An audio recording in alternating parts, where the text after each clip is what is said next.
नमस्कार मैं मजिद बंधुसकल पलकते चाওক আজিৰ দিনটোৰ কেইবাটাও গুৰুত্বপূৰ্ণ খবৰ।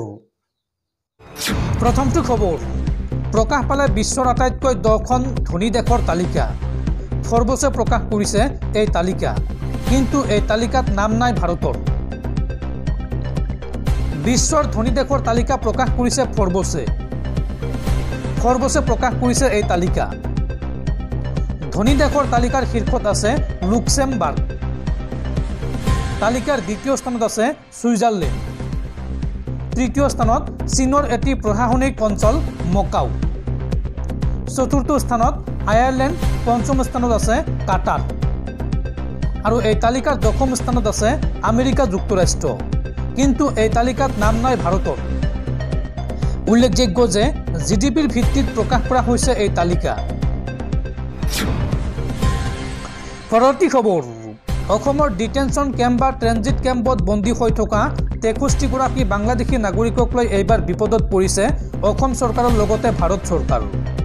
কেন্দ্ৰীয় চৰকাৰ আৰু অসম চৰকাৰক এই সন্দৰ্ভত প্ৰশ্ন দেশৰ উচ্চতম ন্যায়ালয়ৰ যে আমেৰিকাৰ ৰাষ্ট্ৰপতি ডনাল্ড ট্ৰাম্পে যদি ভাৰতীয় অবৈধ প্ৰৱাসীক বিমানত তুলি নিজৰ দেশলৈ ঘূৰাই পঠাব পাৰে, তেন্তে বাংলাদেশী অনুপ্ৰৱেশকাৰীৰ ক্ষেত্ৰত একেই পদক্ষেপ লোৱাত অসুবিধা কি ভাৰত চৰকাৰ বা অসম চৰকাৰৰ?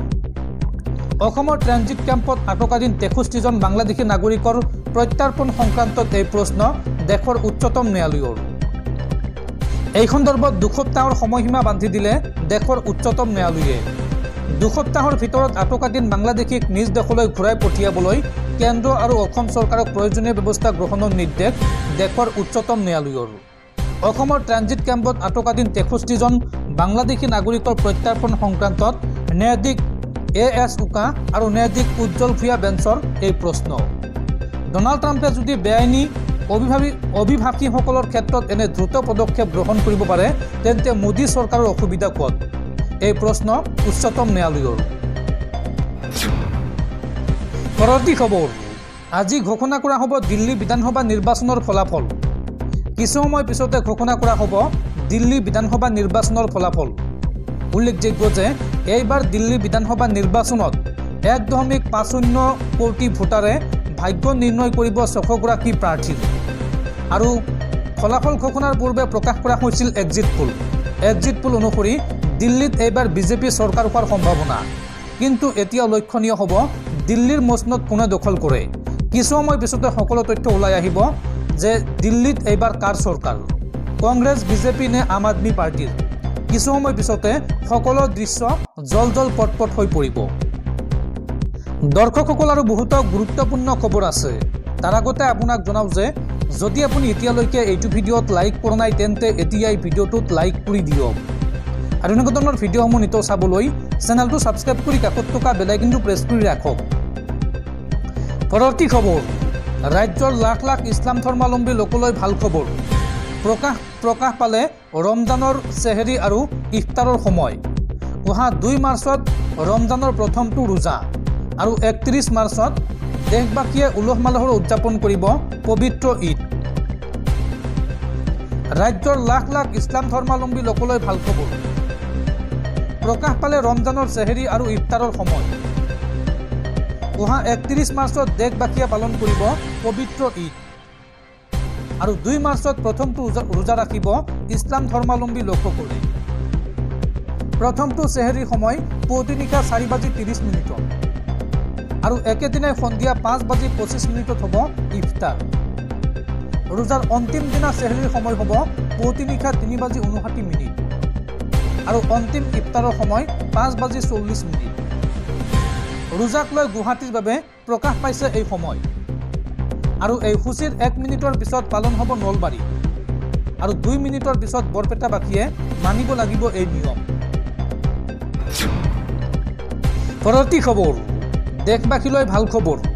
ভাৰতীয় ৰিজাৰ্ভ বেংকৰ বৃহৎ ঘোষণা, হ্ৰাস পালে ৰেপো ৰেট। আপুনি যদি EMIৰ জৰিয়তে বাহন বা ঘৰ ল'ম বুলি ভাবিছে, তেন্তে আপোনালৈ ভাল খবৰ। 5 বছৰৰ পিছত প্ৰথমবাৰলৈ হ্ৰাস পাইছে ৰেপো ৰেট। চাওঁ আহক এই সন্দৰ্ভত সবিশেষ। ঋণ গ্ৰহণকাৰীসকলৰ বাবে ডাঙৰ খবৰ।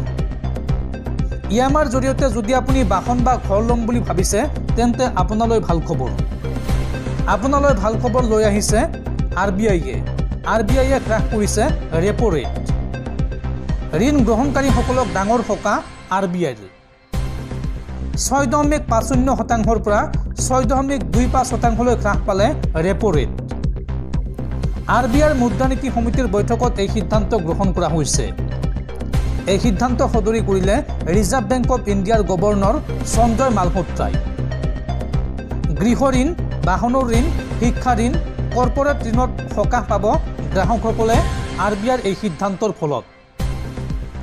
উল্লেখযোগ্য যে 56 মাহৰ ভিতৰত প্ৰথমবাৰলৈ হ্ৰাস পালে ৰেপো ৰেট। পৰৱৰ্তী খবৰ, ৰাজ্যৰ লাখ লাখ শিক্ষাৰ্থীলৈ ভাল খবৰ। কোচিং চেণ্টাৰত নামভৰ্তি কৰা শিক্ষাৰ্থীয়েও লাভ কৰিব স্কুটি। চৰকাৰে লৈছে এই সন্দৰ্ভত নতুন সিদ্ধান্ত। হায়াৰ ছেকেণ্ডাৰী উত্তীৰ্ণ শিক্ষাৰ্থীক স্কুটি বিতৰণক লৈ মুখ্যমন্ত্ৰী হিমন্ত বিশ্ব শৰ্মাৰ বৃহৎ ঘোষণা। কোচিং চেণ্টাৰত নামভৰ্তি কৰা শিক্ষাৰ্থীয়েও পাব স্কুটি। হায়াৰ ছেকেণ্ডাৰী উত্তীৰ্ণ শিক্ষাৰ্থীৰ স্কুটি বিতৰণক লৈ মুখ্যমন্ত্ৰী হিমন্ত বিশ্ব শৰ্মাৰ বৃহৎ ঘোষণা। নিয়মীয়া পাঠ্যক্ৰমত নামভৰ্তি কৰাসকলেহে স্কুটি লাভ কৰাৰ কথা কৈছিল চৰকাৰে। কোচিং চেণ্টাৰত নামভৰ্তি কৰাসকলে স্কুটি লাভৰ বাবে কৰিছিল প্ৰতিবাদ। আৰু বিবেচনাৰ অন্তত কোচিং চেণ্টাৰত নামভৰ্তি কৰাসকলেও স্কুটি পাব বুলি ঘোষণা কৰিছে চৰকাৰে। অৱশ্য এই নিয়ম প্ৰযোজ্য হ'ব কেৱল এই বছৰৰ বাবেহে। অহা বৰ্ষৰ পৰা নিয়মীয়া পাঠ্যক্ৰমত নামভৰ্তি কৰাসকলহে যোগ্য বিবেচিত হ'ব। আৰু গেপ ইয়াৰৰ পিছত নিয়মীয়া পাঠ্যক্ৰমত নামভৰ্তি কৰাৰ লগে লগে লাভ কৰিব স্কুটি। অৰ্থাৎ হায়াৰ ছেকেণ্ডাৰী পাছ কৰাৰ পিছত যিসকল শিক্ষাৰ্থীয়ে কলেজত নামভৰ্তি কৰিব তেওঁলোকে লাভ কৰিব স্কুটি। আৰু যিসকল লোকে গেপ দিব বা কোচিং চেণ্টাৰত কোচিং কৰিব তেওঁলোকে কিন্তু সেই বছৰ স্কুটি নাপায়। কোচিং শেষ হোৱাৰ পিছত বা গেপ দিয়াৰ পিছত গেপ ইয়াৰৰ পিছত যিদিনা কলেজত নামভৰ্তি কৰিব সেইদিনাই তেওঁলোকে লাভ কৰিব স্কুটি। এই সিদ্ধান্ত গ্ৰহণ কৰিছে অসম চৰকাৰে।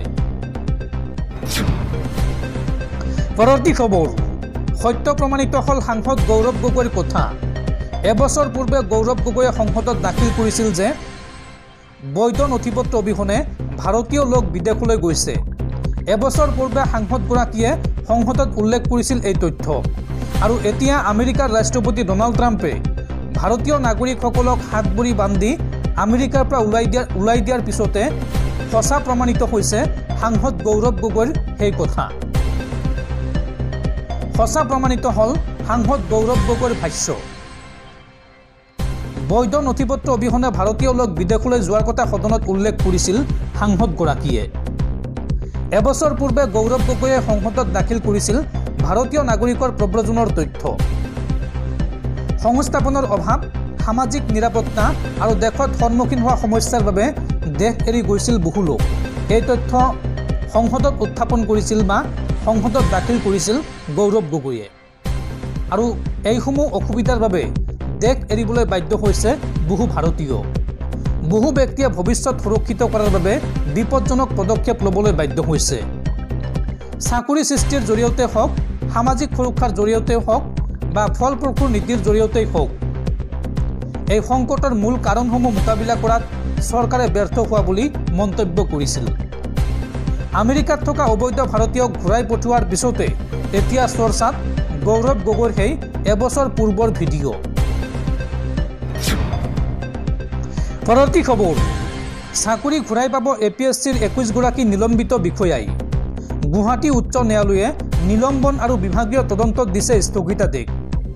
21গৰাকী নিলম্বিত বিষয়াই চাকৰি ঘূৰাই বিচাৰি কাষ চাপিছিল গুৱাহাটী উচ্চ ন্যায়ালয়ত। আৰু ন্যায়ালয়ে বিষয়টো সন্দৰ্ভত অসম চৰকাৰৰ পৰা বিচাৰিছিল উত্তৰ। কিন্তু অসম চৰকাৰে ন্যায়ালয়ক কোনো উত্তৰ নিদিয়াত ন্যায়ালয়ে দিলে এই নিৰ্দেশ। APSC কেলেংকাৰী সন্দৰ্ভত পুনৰ এবাৰ প্ৰমাণ হ'ল চৰকাৰৰ দায়িত্বহীনতা। পৰৱৰ্তী খবৰ, মন্ত্ৰী হোৱাৰ স্বপ্ন ভংগ হ'ল ৰাজ্যিক বিজেপিৰ প্ৰাক্তন সভাপতি ভৱেশ কলিতাৰ। RSSৰ বাধাৰ বাবে অসম্পূৰ্ণ হৈ ৰ'ল ভৱেশ কলিতাৰ মন্ত্ৰী হোৱাৰ স্বপ্ন। মন্ত্ৰী হোৱাৰ স্বপ্ন ভংগ বিজেপিৰ প্ৰাক্তন সভাপতি ভৱেশ কলিতাৰ। এডভান্টেজ আছাম 2.0 পূৰ্বে ভৱেশ কলিতাক মন্ত্ৰীসভাত অন্তৰ্ভুক্তিৰ বাবে চলিছিল যুঁজা। বিগত জানুৱাৰী মাহত ৰাজ্যিক সভাপতি পদৰ পৰা আঁতৰোৱা হৈছিল ভৱেশ কলিতাক আৰু তাৰ পিছতে ভৱেশ কলিতাৰ মন্ত্ৰীসভাত অন্তৰ্ভুক্তিক লৈ চলিছিল চৰ্চা। কিন্তু বৃহস্পতিবাৰে মুখ্যমন্ত্ৰীয়ে নস্যাৎ কৰে ভৱেশ কলিতাৰ মন্ত্ৰীসভাত অন্তৰ্ভুক্তিৰ কথা। 2026 নিৰ্বাচনলৈ মন্ত্ৰীসভাৰ সালসলনিৰ কোনো সম্ভাৱনা নাই বুলি স্পষ্ট মন্তব্য মুখ্যমন্ত্ৰী হিমন্ত বিশ্ব শৰ্মাৰ। ৰাষ্ট্ৰীয় নেতৃত্ব আৰু RSSৰ অনুমোদন নোপোৱাৰ বাবেই ভৱেশ কলিতাৰ মন্ত্ৰী হোৱাৰ স্বপ্ন ভংগ হোৱা বুলি এতিয়া চলিছে চৰ্চা। পৰৱৰ্তী খবৰ, ৰাজ্য চৰকাৰৰ বৃহৎ ঘোষণা। জনতা ভৱনৰ প্ৰৱেশদ্বাৰত স্থাপন হ'ব BR আম্বেদকাৰৰ প্ৰতিমূৰ্তি। অহা 15 আগষ্টৰ ভিতৰত জনতা ভৱনৰ প্ৰৱেশদ্বাৰৰ চৌহদত সমাৱৰ্তন কৰিব ডক্টৰ ভীমৰাও আম্বেদকাৰৰ প্ৰতিমূৰ্তিয়ে। লোক নিৰ্মাণ বিভাগৰ বিষয়াৰ সৈতে বৈঠকত বহি মন্ত্ৰী পীযুষ হাজৰিকাই সামাজিক মাধ্যমত কৰিলে এই আনুষ্ঠানিক ঘোষণা। পৰৱৰ্তী খবৰ, অসমবাসীৰ বাবে আন এটা ভাল খবৰ। এয়াৰ ইণ্ডিয়াৰ বিমানত এইবাৰ জিলিকিছে অসমৰ প্ৰতীক। এয়াৰ ইণ্ডিয়াৰ এক্সপ্ৰেছ বিমানত জাপিৰ আৰ্হিত চিত্ৰ অংকন। অসমীয়াৰ স্বাভিমান জাপি এইবাৰ আকাশত উৰিব। মুখ্যমন্ত্ৰীৰ কাৰ্যালয়ে সামাজিক মাধ্যমত সদৰি কৰিলে এই কথা। পৰৱৰ্তী খবৰ, পুনৰ অসম আৰক্ষীক লজ্জানত কৰিলে এইগৰাকী DSPয়ে। এইগৰাকী DSPৰ বিৰুদ্ধে বিয়াৰ প্ৰলোভনেৰে এগৰাকী যুৱতীক ধৰ্ষণৰ অভিযোগ। গুৱাহাটী মহানগৰীত কৰ্মৰত DSP অৰ্থাৎ উপ আৰক্ষী অধীক্ষক কুশ চন্দ্ৰ দেউৰীৰ বিৰুদ্ধে গুৰুতৰ অভিযোগ উত্থাপন হৈছে। এগৰাকী যুৱতীক বিয়া পতাৰ প্ৰলোভনেৰে শাৰীৰিক সম্পৰ্ক কৰি চৰম প্ৰতাৰণাৰ অভিযোগ উত্থাপন হৈছে। উল্লেখযোগ্য যে দেউৰীৰ পত্নীৰ দুৰাৰোগ্য ৰোগ ধৰা পৰাৰে পৰা সম্পৰ্ক গঢ়ি তোলাৰ অভিযোগ ভুক্তভোগী যুৱতীগৰাকীৰ আৰু কেইবাবাৰো যুৱতীগৰাকীক ধৰ্ষণৰ অভিযোগ উত্থাপন কৰিছে যুৱতীগৰাকীয়ে আৰু ঘটনা সন্দৰ্ভত DSPগৰাকীৰ বিৰুদ্ধে এজাহাৰ দাখিল ভুক্তভোগী যুৱতীগৰাকীৰ। পৰৱৰ্তী খবৰ, বিশ্বত আৰম্ভ হ'ব নেকি তৃতীয় বিশ্বযুদ্ধ। আমেৰিকা ইজৰাইলক এবাৰ ৰঙা চকু দেখুৱাই প্ৰথমখন ড্ৰোন বাহক যুদ্ধজাহাজ মুকলি ইৰাণৰ। দুদিন পূৰ্বে এণ্টি-শ্বিপ ক্ৰুজ মিছাইলৰ পৰীক্ষা কৰিছিল ইৰাণে। ইয়াৰ উপৰি ইৰাণে গোপনে নিৰ্মাণ কৰিছে পাৰমাণৱিক অস্ত্ৰ। আমেৰিকা ইজৰাইলক ৰঙা চকু দেখুৱাই প্ৰথমখন ড্ৰোন বাহক যুদ্ধজাহাজ মুকলি ইৰাণৰ। সুদূৰ মহাসাগৰসমূহলৈ ড্ৰোন কঢ়িয়াই নিব এই যুদ্ধ জাহাজসমূহে। হেলিকপ্টাৰ ক্ৰুজ মিছাইল কঢ়িয়াবলৈও সক্ষম এই জাহাজসমূহে। শ্বহীদ বাঘৰী নামৰ যুদ্ধ জাহাজখনক লৈ এতিয়া বিশ্বজুৰি চৰ্চা। ইন্ধন নোলোৱাকৈয়ে 22,000 সামুদ্ৰিক মাইল ভ্ৰমণ কৰিব পাৰিব এই যুদ্ধ জাহাজে। দুদিন পূৰ্বে এণ্টি-শ্বিপ ক্ৰুজ মিছাইলৰ পৰীক্ষা কৰিছিল ইৰাণে। ইয়াৰ উপৰিও ইৰাণে গোপনে নিৰ্মাণ কৰিছে পাৰমাণৱিক অস্ত্ৰ। আমেৰিকাৰ চোৰাংচোৱা সংস্থাই প্ৰকাশ কৰিছে ইৰাণে পাৰমাণৱিক অস্ত্ৰ নিৰ্মাণৰ কথা। পৰৱৰ্তী খবৰ, ৰাজ্যৰ অবৈধ কয়লা খননক লৈ কঠোৰ হৈ পৰিছে গুৱাহাটী উচ্চ ন্যায়ালয়। অসমৰ কয়লাৰ অবৈধ খননক লৈ ৰাজ্যৰ মুখ্য সচিব আৰু আৰক্ষী সঞ্চালক প্ৰধানক আদালতত হাজিৰ হোৱাৰ নিৰ্দেশ গুৱাহাটী হাইকোৰ্টৰ। অবৈধ কয়লা খননক লৈ এইবাৰ কঠোৰ হৈছে গুৱাহাটী উচ্চ ন্যায়ালয়। কয়লাৰ অবৈধ খননক লৈ মুখ্য সচিব আৰু আৰক্ষী সঞ্চালক প্ৰধানক আদালতত হাজিৰ হোৱাৰ নিৰ্দেশ। সম্পূৰ্ণ তথ্য লৈ 14 ফেব্ৰুৱাৰীত মুখ্য সচিব আৰু DGPক হাজিৰ হোৱাৰ নিৰ্দেশ আদালতৰ। ইয়াৰ পূৰ্বে শপতনামা দাখিলৰ বাবে দিয়া নিৰ্দেশনা অৱজ্ঞা কৰাৰ বাবে এই দুই শীৰ্ষ বিষয়াক আদালতত হাজিৰ হোৱাৰ নিৰ্দেশ গুৱাহাটী হাইকোৰ্টৰ। আৰু হাজিৰ হোৱাৰ পৰা সাৰিবলৈ 13 ফেব্ৰুৱাৰীত কয়লাৰ অবৈধ খননক লৈ আদালতত দাখিল কৰিব লাগিব শপতনামা। শপতনামাত অবৈধ কয়লা খননৰ সম্পূৰ্ণ তথ্য উল্লেখ থাকিব লাগিব বুলি নিৰ্দেশ দিছে আদালতে। অবৈধ খনন বন্ধৰ বাবে চৰকাৰে কি ব্যৱস্থা হাতত লৈছে তাৰ কথা উল্লেখ থাকিব লাগিব এই শপতনামাত। উল্লেখযোগ্য যে ৰাজ্যৰ ভিন্ন স্থানত চলি থকা অবৈধ কয়লা খনি সন্দৰ্ভত দাখিল কৰা PILক লৈ এই নিৰ্দেশনা আদালতৰ। পৰৱৰ্তী খবৰ, ৰাজ্যত পুনৰ নাবালিকাক ধৰ্ষণ। এইবাৰ 8 বছৰীয়া কন্যা শিশুৰ লগত জঘন্য ঘটনা।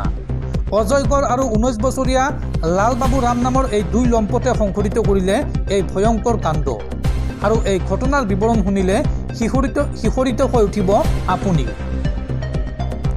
ৰাজ্যত পুনৰ সংঘটিত হৈছে জঘন্য ঘটনা। 3 সন্তানৰ পিতৃ অজয়গড় আৰু 19 বছৰীয়া লালবাবু ৰামৰ পাশবিক কাণ্ড। দুই লম্পটৰ কামনাৰ বলি হ'ল এগৰাকী 8 বছৰীয়া কন্যা শিশু। সৰস্বতী পূজা চাই ঘৰলৈ উভতাৰ পথতে এই চাঞ্চল্যকৰ ঘটনা। আধা মাততে ভুক্তভোগী কণমানি আৰু কেইবাগৰাকীও ছাত্ৰী সন্মুখীন হৈছিল এই দুই লম্পটৰ। কোনোমতে পলাই সাৰিবলৈ সক্ষম হ'ল বাকী কেইগৰাকী ছাত্ৰী আৰু সেই স্থানৰ পৰাই 8 বছৰীয়া কণমানিক হাবিলৈ টানি নি দুই লম্পটৰ জঘন্য কাণ্ড। কাৰ্বি আংলঙৰ বৰলাংফাত সংঘটিত হৈছে এই জঘন্য ঘটনা আৰু নাবালিকাগৰাকীয়ে চিঞৰ বাখৰ কৰা শুনি স্থানীয় লোকে কৰায়ত্ব কৰে অজয়গড়ক। ঘটনাস্থলীৰ পৰা পলাই সাৰিবলৈ সক্ষম হ'ল আনটো অভিযুক্ত বাবুলাল ৰাম আৰু পৰৱৰ্তী সময়ত ৰাইজৰ হেঁচাত বাবুলালক থানালৈ মাতি আনে আৰক্ষীয়ে। কিন্তু থানাৰ ওচি সেই সময়ত উপস্থিত নথকাৰ বাবে দুই অভিযুক্তক ঘৰলৈ যাবলৈ দিয়ে আৰক্ষীয়ে। আদিবাসী ছাত্ৰ সন্থাৰ দাবীত আৰক্ষী অধীক্ষকৰ হস্তক্ষেপত পৰৱৰ্তী সময়ত গ্ৰেপ্তাৰ কৰা হয় এই দুই অভিযুক্তক আৰু দুই লম্পটক বৰ্তমান প্ৰেৰণ কৰা হৈছে ৰঙাঘৰলৈ।